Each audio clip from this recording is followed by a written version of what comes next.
This is Phoenix Incandescent, Chapter 7, The Alliance Meeting. I'm going to try for this shot because I keep messing up today. So let's see how this goes. A cold breeze whistled through the ballroom. The windows held shards of glass, and the walls and floor and ceiling were covered with scorch marks. The broken furniture and glass had been removed. Charlotte walked around the room, lost in her own thoughts.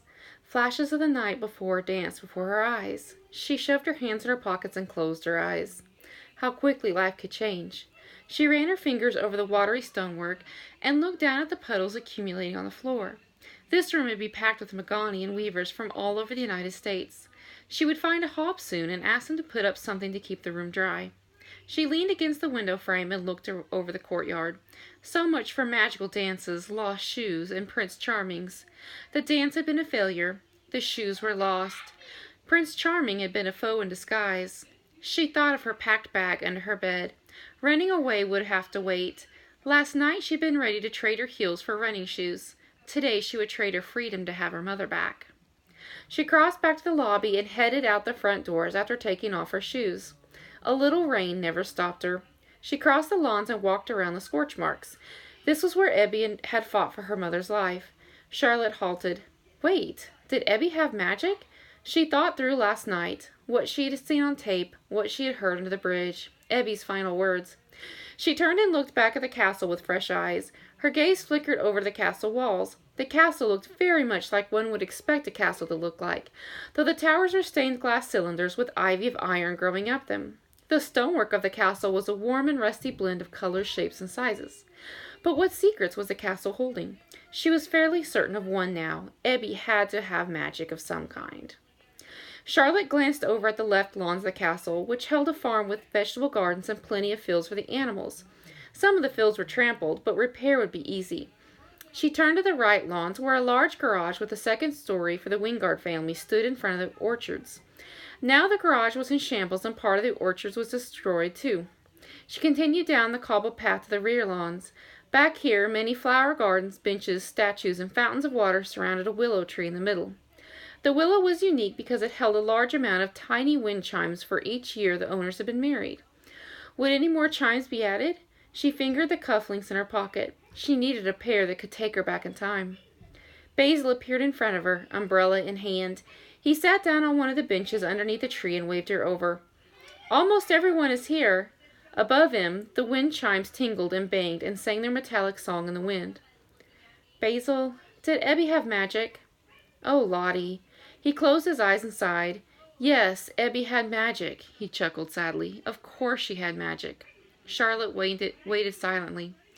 He finally opened his eyes. Speaking of magic, what is your decision? I can't tell you. She gripped the edges of the bench. I can't tell anybody. He snorted and shook his head. I should have thought about that. So you know what I'm going to do. Choose your own path, he said. It fits you. He stretched his legs out. Basil, fill in the blanks for me, she begged. Your father will tell you later today, Lottie. He stood and looked over the dining hall. The magic community has been asleep for so many years. Let's go find out what happens when it wakes. He tugged at her soaked sweater, but changed into something dry first. Charlotte hurried to her bedroom and peeled off her clothes. Representatives from the entire magical world were downstairs. What should she wear? She stood at the edge of her bed and nudged the bag and luggage hidden underneath. Still there. She ran to her door and locked it, and then pulled out the largest suitcase. Inside was her favorite pair of jeans, which was full of holes she had patched with red lace. She pulled them on and then tugged on the lacy red top she always wore with them. Boots and jewelry finished the ensemble. She played with her hair and touched up her makeup. There, she could face a room of important Magani now. Back underneath the bed the suitcase went. Someday she would unpack it. Maybe. The dining room was packed with Magani shoulder to shoulder. There were elves and dwarves and hobs and gnomes and weavers. The mermaids and mermen were present along with Triton. They could alternate from tails to legs, but their legs were still covered with scales and their feet looked like flippers. Faunus and Fauna were there with a collection of fawns surrounding them. Standing in front of the room with the Magard were two Magani Charlotte had never seen before in her entire life. Fairies. The fairies hadn't been seen out of their homeland since they migrated to the Americas. While most others were still exploring the country, they were safely tucked away in their quickly found paradise. They were well built and their skin emitted a faint glow. Neither one had wings. Barnabas stood at the end of the room on a small circular stage. "Attention, please. It is time to begin." The room hushed quickly, and all eyes were upon Barnabas. "It has been a very long time, my brothers and sisters, since we have all gathered. I thank you for your quick response and attendance." He bowed to each corner of the room. "I'm afraid peace reigns no longer in our world. For the previous 3 years we have noticed a sporadic yet increasing amount of disappearances within our communities. The attack yesterday evening was an escalated event that caught even the attention of the Danes." Barnabas brought out a local newspaper depicting an explosion and closure of the well-loved Wayfarer Castle. Charlotte looked around the room for her father. The castle was closed for business? Joseph must have been part of that cover-up story, for her father hadn't been conscious long enough to notify the Dane press. Last night there were 3 other attempted attacks. The fairies were able to block the attack on their homeland, while Triton quickly drowned those who tried to attack his home. Faunus reports that he lost many fawns. Let us also note that the fawns have been kidnapped the most during the last few years. A lot of the Magani peered over at Faunus. Until now we have had very little to go on. Fortunately, last night there was enough resistance that we have some hope. At the time of the attack, Isaac Locklear was able to secure and maintain a connection with his kidnapped wife. A group of centaurs and bronze eagles has been sent to the place where Isaac lost connection with his wife. Isaac has extended an offer to any of you who would like to stay as long as you wish while we're searching for those who are missing. You will have the protection of the Magard while we remain here. I now open the floor for a member of each group to come forth and speak in the order you were informed of earlier. If you have any new or undisclosed information, please share. If you have any requests, let them be heard. If you have anything to offer to help, let it be known. But I warn you, make it civil, make it logical, make it to the point." Raphael and Seraphina ascended to the platform as representatives of the elves. They were both tall and lean and wore emerald robes of fine silk. "Honored friends, we propose an alliance be created and maintained to share information. We are so disconnected that we have let an enemy brew in our very presence. He or she has been tearing at the threads of our communities, and we know nothing of the scope of the plan or the depth of treachery involved. I hereby submit a request to Isaac to use his castle as a safe base of operations. He has extended a generous offer to let all of us reside here during the conflict. I propose that we all take his offer by each leaving trusted representatives. I pledge our loyalties to the Magard by leaving my daughter Evangeline to assist them in their hunt. I pledge my loyalties to you all by leaving my nephew Wilhelm to assist in the repairs of the castle and the building of a closer relationship between us all. While we have visited before as friends, and some of our people happily work and live here, we have lived in a state of harmony in which we have gotten lazy about checking in with each other about serious matters. Had we all been open to each other about the disappearances, we may have prevented this tragic situation. No longer may we all ignore each other's needs. We are brothers and sisters in magic." The dwarves were next and were represented by Stonebinder. He stood silent on the podium for a few minutes, his old eyes appearing to take in and take apart each person or creature standing in the room. "We have trained the Magard every year as a precaution, and now the time has come to use them again. While I respect the honor given to us in the form of new additions to the Guard, let me remind you that they function as a group, and the success of the operation depends on them being able to function the way they were trained." He paused and bowed deeply to the elves.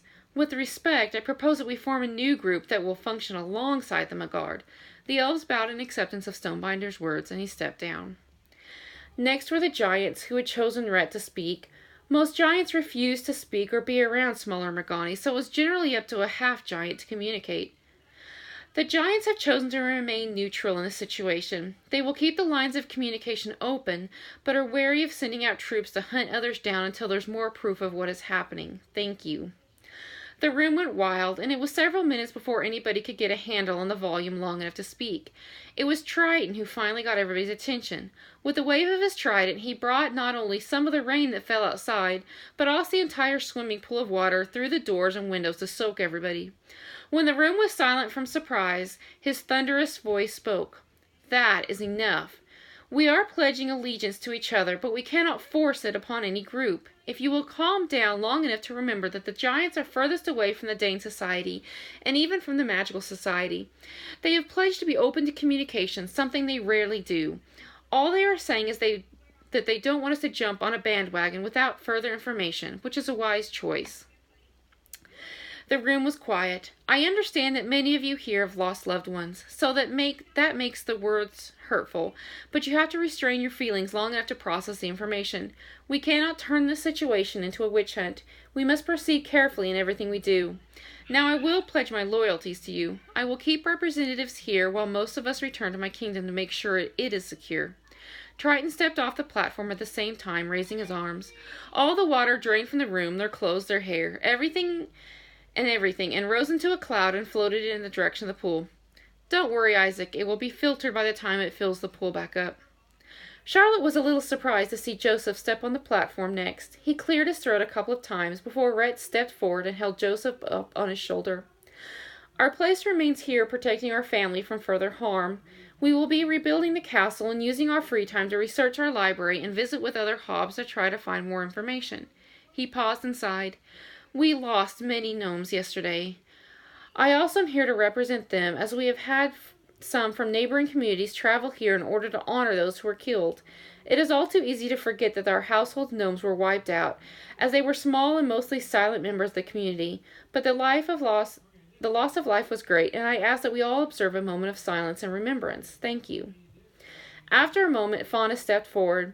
He was half goat, half human, and as tall as the shorter half giants. He wore dark sunglasses, had a guitar strapped to his back, and had many tattoos of trees and flowers on his human half. He motioned toward his wife and the fawns surrounding her.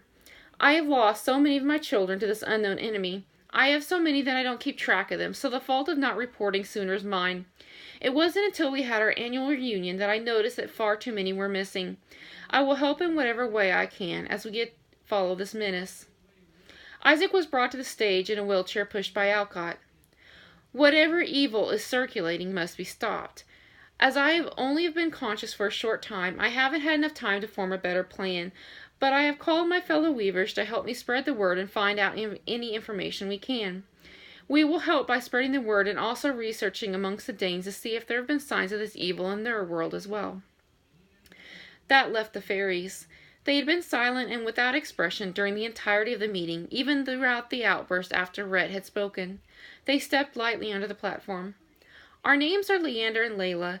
We represent the royal family. We are here because we faced a similar attack. One of our entrances was breached, but we drove them out. We have destroyed the entrance, but remain concerned about the unusual menacing activity. One of the invaders mentioned that it didn't matter if they got to us, for they had found the fairy we had never found. The room was silent. All the fairies were supposed to be in their lands. 300 years ago we lost one of our own. While we believe the fairy to have been captured and killed, we now believe that may have not been the case. We think this menace holds one of our own. We do not have any information for you other than the warning that fairies keep to themselves for a good reason. We cannot allow this menace to use the fairies to access our magic. However, we cannot aid you in the same way. It is dangerous for us to even be here. We would like to do as the giants and leave a way of communication to stay open, even though it carries some risk for us. They bowed and stepped back. Barnabas started back for the stage, but Charlotte jumped up on it before he could. Her heart beating wildly, she spoke at first with a waver in her voice. Nobody asked me to stand here, but I will. I will represent the Danes and the Dane weavers. Many laughed and pointed, but Charlotte ignored the protests. My mother was taken, and she is a Dane. It only makes sense that I be able to speak. There was an increase in fuss over her presence until Triton smashed his trident into the ground and a geyser of water shot out of it. Let the Dane weaver speak. Most of us have watched her grow up. It is completely fair that she speak on behalf of her family. Charlotte looked at him and gathered strength from the acceptance in his eyes. Thank you, sir. The room settled down as she spoke again. While I may not have power or gifts, I can help us when we need things from the Dane world. Many in the room shook their heads and rolled their eyes. It is the truth, and I can give you my heart. You aren't part of the magical world, somebody shouted out. You can't fight, another argued. You are a child, yelled a voice in the back of the room. I'm as much a part of the magical world as anybody else here is, Charlotte argued back. What I don't know, I'll learn. She scanned the room. I can't do anything about my age, but I'm willing to bet that my age could also be an asset. She smirked. How old are some of you in here? I heard your knees creaking up our steps. Laughter filled the room. Let her be, a woman cried out. She's got spunk. "If she wants to be a foolish woman, girl, then who are we to stop her?" a man near the front said. "Then let it be so," said Barnabas as he stood up by Charlotte. "If you wish to remain in the castle, please check in with Joseph at the front desk. We will meet again as soon as we hear from the group we sent out." He bowed to the room. "For the Alliance." "The Alliance," the room echoed him. Charlotte stepped down from the stage. It was good, this joining of the magical community, but she still felt left out. Would they really let her be a part of it? Would they extend far enough to let her keep her memories? She watched Barnabas roll her father out of the room. She took a step forward.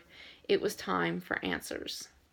And chapter 9, or 8, sorry, will be those answers. See you next time. Bye.